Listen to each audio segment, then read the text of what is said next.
మెదక్ జిల్లా పాపన్నపేట మండలంలోని ఏడుపాయల వనదుర్గ భవానీ ఆలయం ముందు మంజీరా నది ఉధృతంగా ప్రవహిస్తోంది.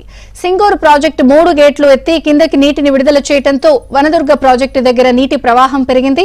మంజీరా నది పరవళ్లు తొక్కుతూ అమ్మవారి పాదాలను తాకుతూ ప్రవహిస్తోంది. దీంతో అమ్మవారి గర్భగుడిని మూసివేశారు. అర్చకులు ఉత్సవ విగ్రహానికి రాజగోపురం దగ్గర పూజలు నిర్వహిస్తున్నారు.